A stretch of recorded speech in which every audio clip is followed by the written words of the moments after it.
If you're an introvert, interviewing can be exhausting, but you can give a successful interview and land your dream job. How do you do that? How do you not just survive, but make it an amazing day? That's coming up in this video.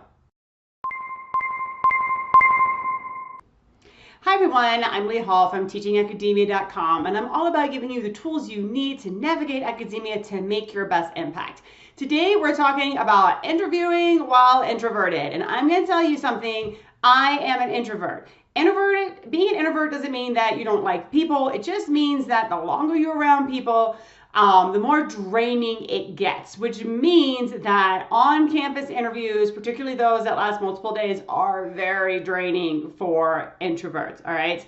But I've got 3 tips to help you get through the day, get through it well, and land your job, all right? So what do? Number 1, go into this knowing, just accepting the fact that you are going to have to make small talk and you're going to have to seem like you enjoy it. I don't particularly like small talk. I like to just get down to business, talk through what we need to talk through and resolve, learn, whatever it is that we're doing and move on to the next thing.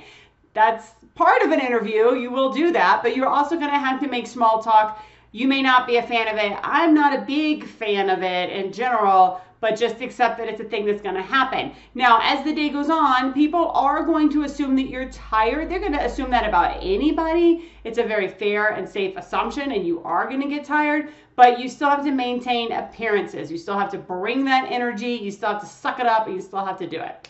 All right, number 2, read up on who you're going to be meeting with, right? You're going to get a schedule anyways. So read up on all those people, read up on all the programs they're connected with, prepare questions in advance.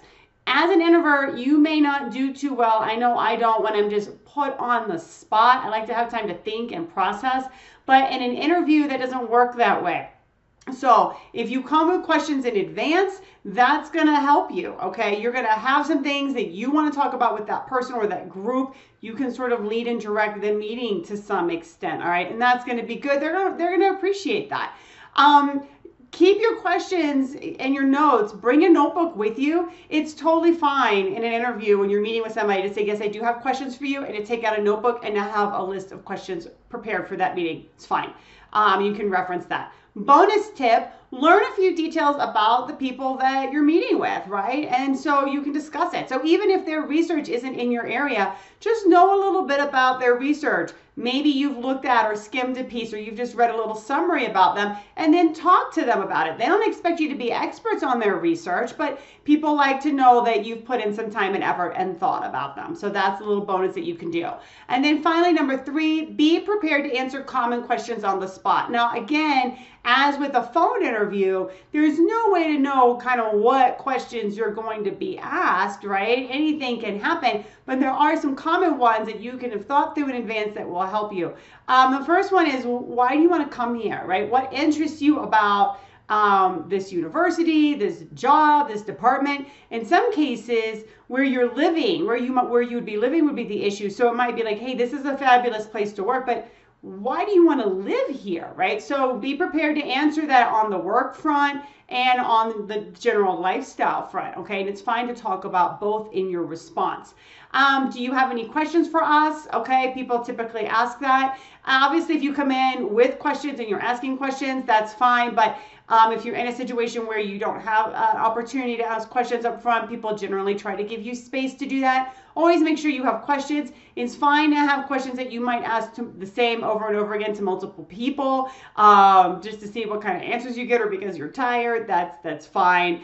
And then be able to talk about your research, your teaching, your career goals. Again, you may be asked to talk about some of that more or less than others, but just be prepared to talk about that on all fronts. And that will sort of take the weight off of these more common questions. You'll already have thought them through, and you'll have some nice prepared or semi-prepared responses that you can give.